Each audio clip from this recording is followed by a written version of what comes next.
يا صباح الفل والورد والياسمين، ازيكم يا حبايبي؟ عاملين ايه؟ انا اميره من قناه اميره في بيتي. لو انت اول مره تشوفيني ما تنسيش تدوسي على الاشتراك، تدوسي على الجرس، تكتبي لي كومنت حلو منك كده يدعمني ويقويني.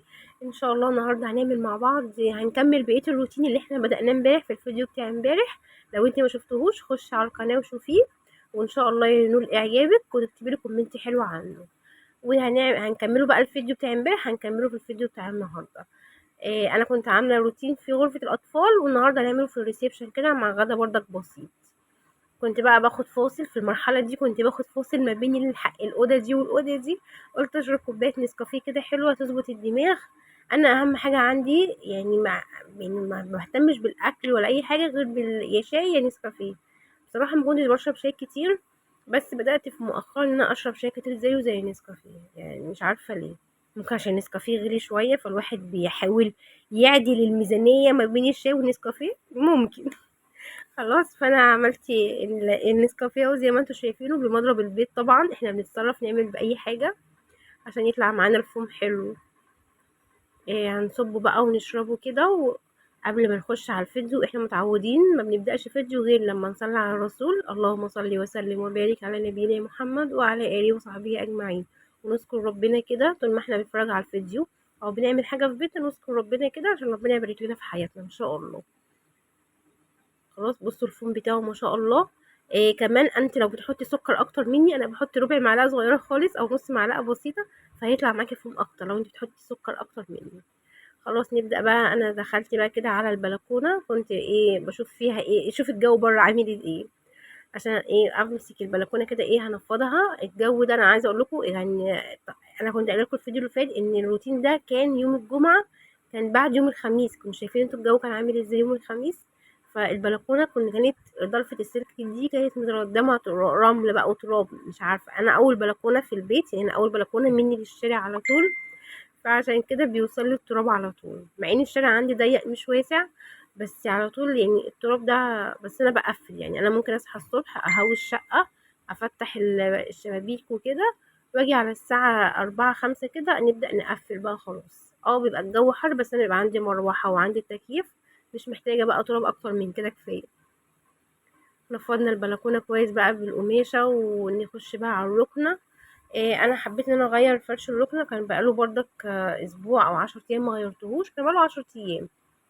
وطبعا انا عايزه اقول لكم يعني طول ما في طفل صغير، انا عندي انس يعني ما شاء الله ربنا يحفظه ويحفظ اطفالنا كلنا، من ساعه ما جه يعني ونور حياتنا. انا الشقه عندي ما بحسش ان هي اتروقت، يعني ممكن مجرد ما بروقها هنا الف ظهري الاقيه شد الفرشه بتاع الركنه، وقع حاجه، ايده بياكل حاجه وعص وقعها. بصوا يعني ربنا يحفظهم يا رب.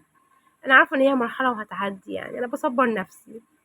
فشلت الفرش بتاع الركنه وبنفضها. بصوا انا كنت قلبه الشيلات بتاعتها على ظهرها. يعني بص انا بحب، يعني انا مش عارفه انا مختلفه ولا انا غريبه. على طول بحب اضيق الف المراتب بتاعت السرير.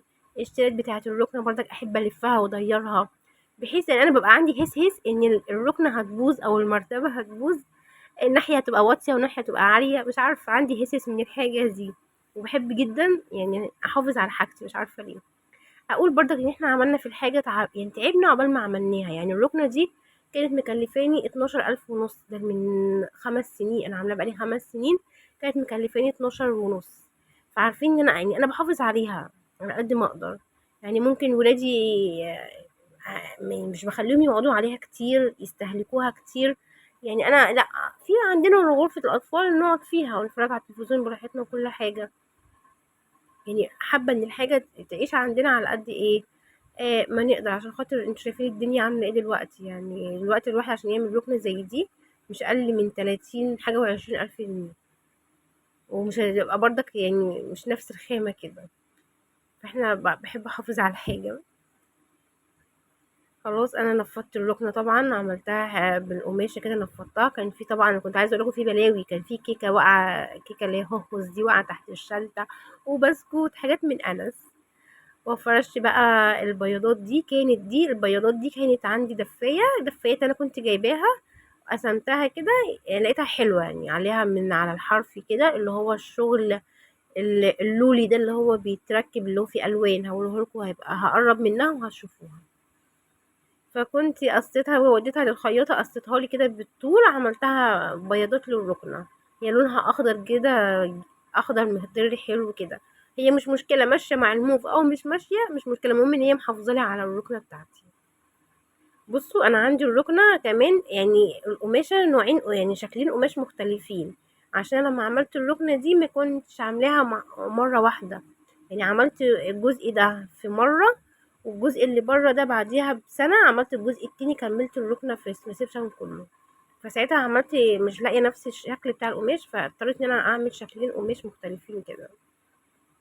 فلما باجي اروق مرة بعملها على الشكل ده، ومرة بعملها على الشكل ده، يعني انا بحاول ان انا ايه اظبطها. والبفات دي طبعا انا عايزه اقول لكم انا ما بستغناش عنها، يعني انا بقى ما عنديش ترابيزات للانتريه وللركنه وكده، لا يعني، ولا حتى ترابيزه تحت الشاشه. هما بس البفات دي انا حاسه ان الترابيزه لو جبت ترابيزه هتزاحم الدنيا عندي. فعشان كده انا بستعمل البفات دي نقعد عليها، وساعات باخدها قدام الركنه كده بنقدم عليها لو عندنا ضيوف، واحط عليها صينيه المشروبات او الحاجه، بتبقى كويسه. الشاشة دي بقى برّه، دي كانت نوعها يونيون اير، اللي جوّه عندي في أوضة الأطفال دي كان نوعها جاك، برضك ما شاء الله حلوة مش وحشة، شغّالة كويسة يعني الحمد لله. بُصّوا ده الجزء اللي جوّه اللي عند البلكونة خلّصناه، وده طلّعنا البافات على الرُكنة عشان خاطر إيه، أنا باحاول أفضّي بقى عشان إيه، أجهّز نَفْسي إن أنا أمسح بقى وأكنس. والباف ده كده أنا عملته عند العمود، بُصّوا العمود اللي في النُص ده، كان هنسيبه فاضي، فمش هينفع أعمل فيه رُكنة خشب وكده، فهو قال لي أعمل لِك باف فيه كده، يعني الراجل منجِّد، وهيبقى حلو ناخد نفس المستوى بتاع الركنة، بصراحة حلو. بصوا وعملي برضك، يعني ممكن نحركه نحطه في اي حتة، عشان انا ما كنتش حابة ان انا اسيب حتة فاضية كده في النص، انا عايزاها كلها ماشية مع بعض.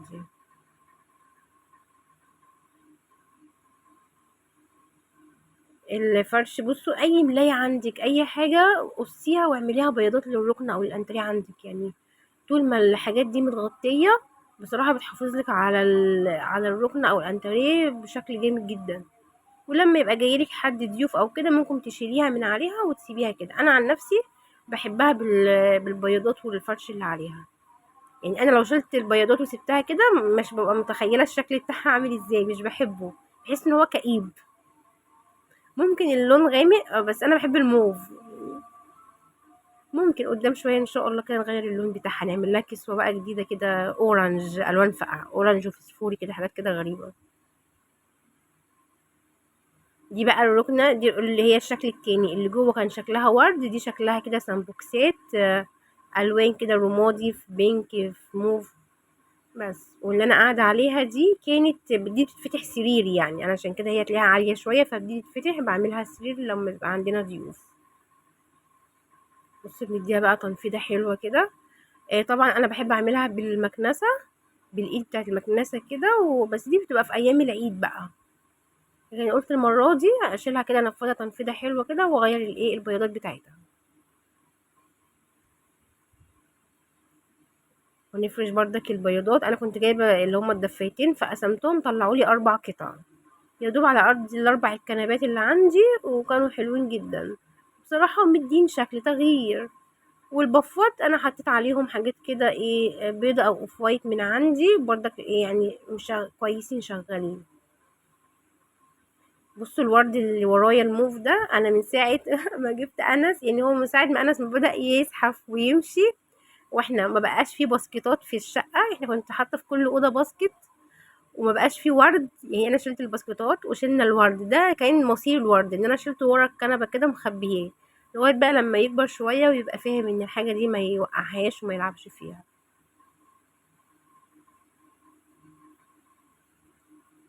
ننضف بقى ننفضها، انا بحب انفضهم بالقماشة كده على طول، عشان لو في حبة تراب عليهم او حاجة يعني، بس ما بيبقاش فيهم الحمد لله، لان انا ايدي فيهم على طول، وكل ما بين فتره فتره كل شهر ونص شهرين كده بفكهم واغسلهم، هما فيهم صوصات بيتفكوا بيتغسلوا. بصراحه لما بتبقي عامله الحاجه عموله بتبقي انت يعني مرتاحه فيها، بتبقى ايه، غسيل ولبس، عارفين اللي هو بيقولك غسيل ولبس دي، لا حلوه جدا، بتغسليها براحتك، بتفكيها وتركبيها، وبتبقي عارفه النوع الخامه ايه والقماشه ايه والخشب ايه، ما تبقيش خايفه. لكن الحاجات السوق الشعبي دي بتبقى بصراحة الواحد بيقلق منها. تبقي عايزة تفكيها وتغسلي متبقيش عارفة، خايفة القماشة تبوظ منك. تبقى لو الحاجة بتعيش، الحاجة المعمولة بتعيش طبعا.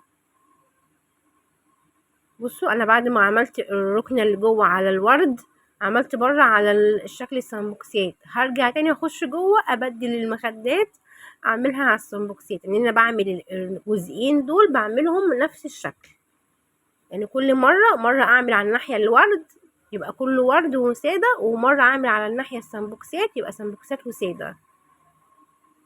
فانا هخش دلوقتي بقى، بصوا ببدلهم تاني، بغيرهم، مش عارفة ايه اللي خلاني اغيرهم تاني. وانا عندي ريسبشن مش كبير يعني، بس حلو يعني الحمد لله. كان ينفع احط سفرة كده في الجنب، بس انا مش يعني حسيت ان هي هتضايق عندي، انا من ساعة ما اتجوزت ما جبتهاش يعني، فقلت لا هتضايق الشقة جامد. خلاص خلصنا بقى جزء الركنة وعملنا نفضناها بقى مع بعض، جيت على باب الشقة. الباب ده اللي هو المصفح، فانا بص مجرد ما بتمسحيه بقماشة بيلمع وبيبقى حلو جدا. الناس بقى رايح جاي حواليا. ربنا يهديه، كان يعني الوقت ده كان ساكت يعني الحمد لله. لو وصلتي معايا لغاية هنا بقى متنسيش تكتبي لي كومنت حلو كده وتعملي اشتراك. كنت بفتح الباب عشان انفض بره وقفلت تاني على طول. الترابيزة دي بقى انا حطاها عادي يعني، تعتبر يعني جزامة، انا سوري يعني انا حطاها جنب باب الشقة، بشيل فيها الشوزات بتاعتنا وكده، عشان يعني بتلم حاجات كتير بصراحة. وبنحط بقى عليها أجندة، كيس مناديل، مفاتيح معلقها فوقيها في العليقة، فبتلم حاجات كتير. مهما تفضي منها ترجعي بعديها بساعة تلاقيها اتزحمت تاني. دي كانت العلبة بتاعة التليفون بتاعي، كنت انا لسه جايبة تليفون جديد اللي انا كنت بصور بيه. هو اسمه فيفو واي 22. بصراحة انا كان معايا سامسونج حلو جدا، بس كانت كاميرته باظت كده، مش عارفة التصوير بتاعها ما بقاش حلو. فانا حبيت اجيب فيفو ده، كنت شايفاه مع حد زميلتي في الشغل، يعني لقيت كاميرته كويسة وسعره كويس برضه. كان عامل 5700 كاش من المحل، 5700. بس انا طبعا حد جايبهولي قسط يعني، فكانت حاجة دي سعر تاني، بس هو كاش من المحل ب5700. فيفو واي 22. في طبعا حاجات اعلى منه، في حاجات اقل منه. هو يعني بصوا، هو يعني انا اعرف ان دي الشركة المنافسة لهواوي، دي شركات، في شركتين طالعين جداد، هي فيفو وحاجة تانية. دول بينافسوا هواوي دي، وبينافسوا اوبو. الاسعار بتاعت اوبو وهواوي دلوقتي بقت عالية جدا، فانا قلت لا اجيب ده وهيبقى كويس يعني، وما بيبقاش اول ولا اخر تليفون بصراحة يعني، احنا كل سنتين بنغير تليفون، ما بيعمرش معانا حاجة. ما دام معانا اطفال يمسكوه يهبدوه في الارض، فمش هيعمر معانا اي تليفون. احنا عايزين تليفون حديد. انا عندي انس يمسك التليفون كده، عارف ان هو انا هروح اخده منه، اول ما الاقيني رايحه ناحيته يحدفوا لي في الارض، بصوا على طول. انا عايزه اعمله بحبل كده، سلسله امسكها في رقبتي. ربنا يهديهم ويحفظهم. بقى هنا شلت الفرشه بتاعت الترابيزه، وجبت طرحه. دي الطرحه دي ممكن كنت انا ما بلبسهاش، فبقيت افرشها زي مفرش كده للترابيزه، بستغلها يعني. الحمد لله الترابيزه اتروقت وبقت فاضيه. خلاص كمان شويه نبقى نشوفها عامله ازاي. ابدا بقى الم الحافظات. بصوا الجو حر، انا عندي طبعا حافظات اكبر من دي، وعندي سجاد يغطي البلاط خالص، السيراميك خالص، بس انا مش حابه افرشهم. انا من ساعه ما غسلتهم في العيد وشلتهم بعد العيد، خلاص مش حابه افرشهم تاني. انا حابه الحاجات صغيره كده عشان خاطر ايه، تبقى خفيفه في الشيل والتنفيض، والارض يبقى متنفسه كده، فيها هوا طالع منها.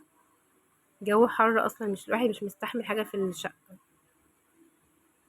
بصوا السجاد اللي انا بلمه ده، كان ده من ساعة جوازي يعني، ما شاء الله بقاله 12 سنة حلو، كان خامته كان قطيفة. كان ما شاء الله حاجة خامته حلوة، بس كانت الوربرة بتاعته عالية. بس دلوقتي يعني طبعا من كتر الغسيل الارتفاع بتاعه يعني هدي خالص، خف. بس ما شاء الله عايش معايا.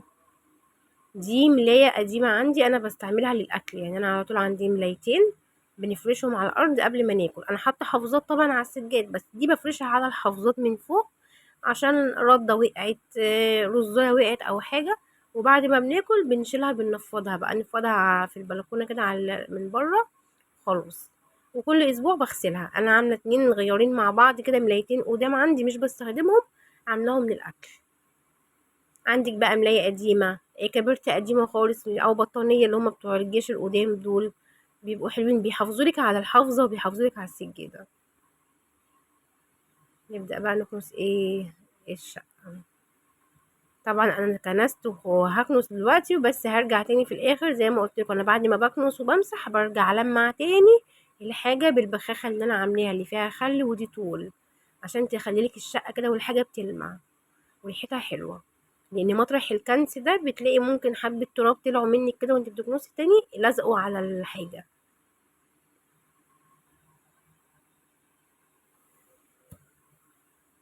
هنا بقى السجادة دي طبعا انا مش هقدر اشيل الجزمة واشيلها من تحتيها، فانا بكنسها كده وبتنيها. يعني دي بتبقى عايزة جوزي يكون موجود عشان يقدر يشيلها وينقلها من مكانها. بس انا كنستها من كده من فوق وتنيتها واخد من تحتيها. طبعا بتبقى دي قدام باب الشقة، فبتلاقي تحتيها تراب يعني حبة شوية. وبرضك انا كنت في الريسبشن ده انا ما كنتش مسحت برضك من العيد. يعني بصوا احنا بقالنا قد ايه، لا مش عارفه احسبوها انتوا، بقالنا في شهر ونص. ممكن انا ما مسحتش بصراحه، كنت انا تعبانه عندي برد جامد، وقبليها كانت سلمى بتمتحن. فكنت لا كنت بروق من على الوش كده، اشيل وانفض واعمل بالمكنسه بس وخلاص، واغير الفرش والبياضات بتاعه الركنه وخلاص. لكن بصراحه اول مره امسح من بعد العيد. جبت الجردل بتاعي، حطيت فيه بقى ديتول وحبة اريال، ونمسح بقى ونشم ريحة حلوة. الناس بقى اللي بتشتكي ان بيبقى بعد المسيح بيحسوا بريحة زفارة، انت اكيد بتبقى ماسحة بمية بس. المية بس من غير ما تحطي فيها اي حاجة، دي بتعمل ريحة زفارة جامدة. حطي فيها حبة اريال، شوية ديتول، كلور، عمرك ما هتحسي بريحة زفارة بعد المسيح خالص. وطول ما الشرشوبة بتاعتك نضيفة عمرك ما هتلاقي اي ريحة فيها خالص. انا بعد ما بمسح كده بالشرشوبة وبخلص الشقة وبخلص اللي ورايا، الجردل ده بحط فيه حبة كلور كتير او اوكس كلوروكس الوان اي حاجة، او كلور اللي هو السايب اللي عندي بتاع الصابون.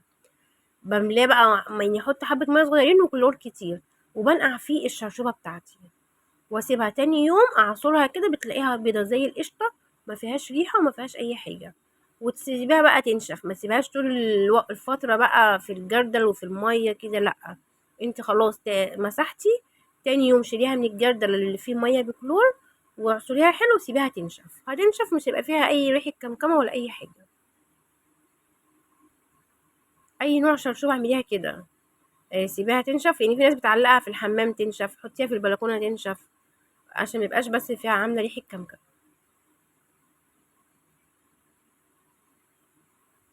بصوا انا في المرحله دي بقى طبعا مش عايزه اقول لكم الجو كان حلو جدا. انا بحب ريحه المسيح، وبحب السيراميك كده بيطلع رطوبه، يعني حاجه حلوه، جو حلو.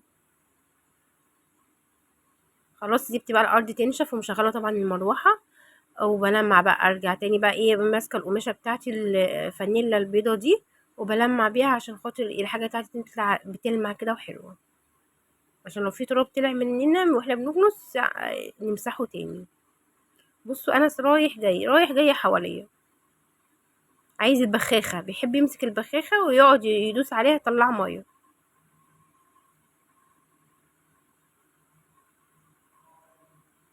الباب ده حلو جدا، يعني عايزة اقول لكم بصراحة، يعني انا يعني مش ندمان ان انا جبته. هو كان غالي شوية، كان عامل 3 ونص، 3 بس حلو بصراحة. يعني بحس امان لما بسيب ولادي لوحديهم وقافلة عليهم، ببقى في امان، يعني ببقى حاسة ان انا لا مش قلقانة عليهم. خلاص الارض نشفت بقى، وكنت مطلعة بقى الحافظات والسجادة على البلكونة بره على السور، بديهم تنفيضة كده بسيطة برضك عشان لو فيهم حاجة، وبدخلهم تاني. قلت لسلمى بقى ساعديني، يلا يا سلمى نفرش السجاد بقى ونفرش الحافظات قصاد بعض.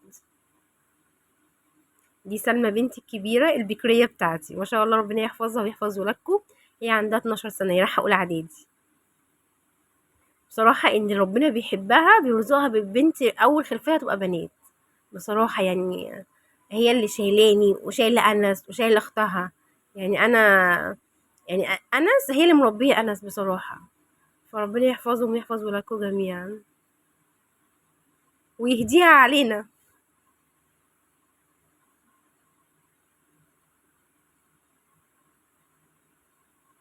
الضي بتاع التليفون بس بيقلب كده لما، مش عارفه بيغير كده ليه، بس كويس احسن من التليفون التاني يعني الى حد ما.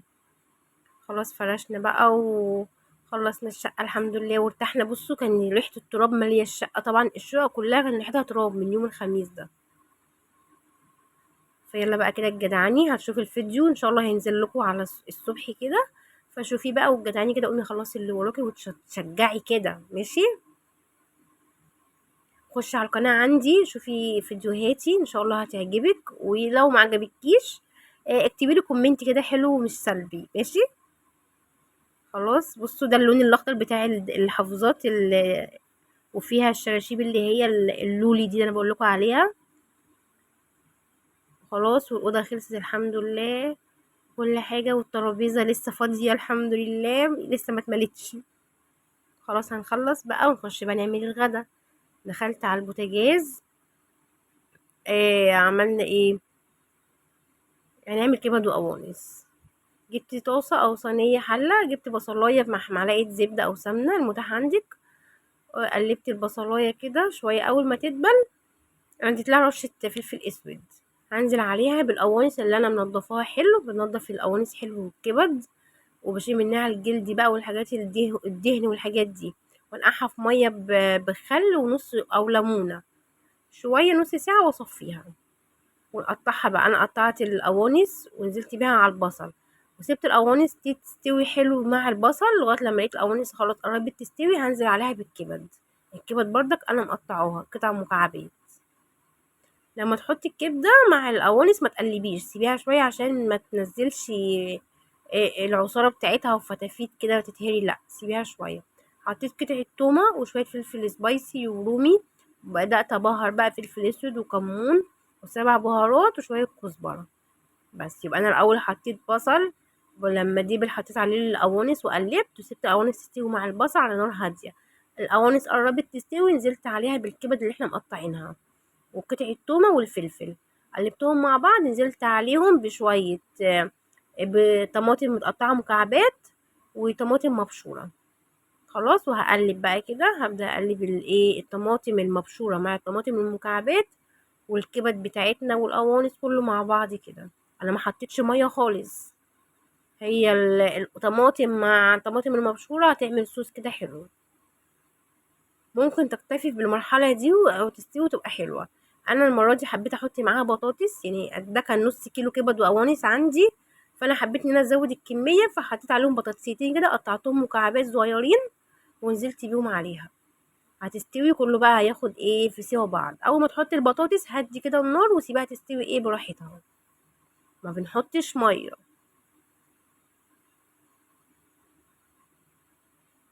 خلاص انا هرجعها على النار اللي ورا كده واطي عشان هبدا اعمل لها الطشه بتاعتها.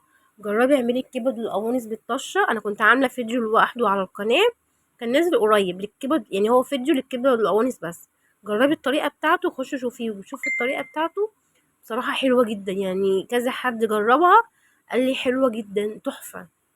فانتي كنت عاملاها بالطشه بردك بس ما كنتش حاطه معاها بطاطس، وكانت بطريقه مختلفه عن كده شويه، فخشي شوفيها على القناه هيعجبك.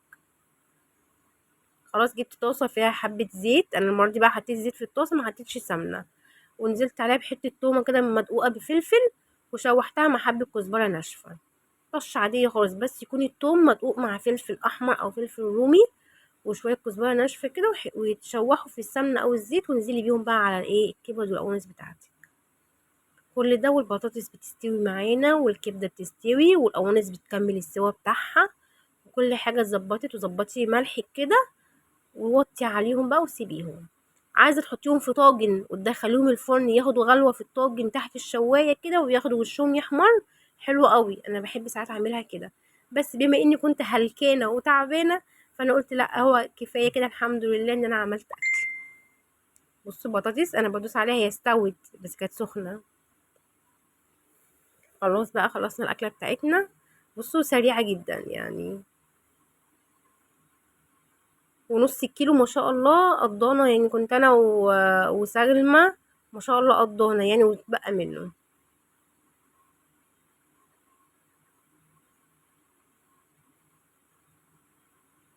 بصوا حلو قوي بطاطس مستويه.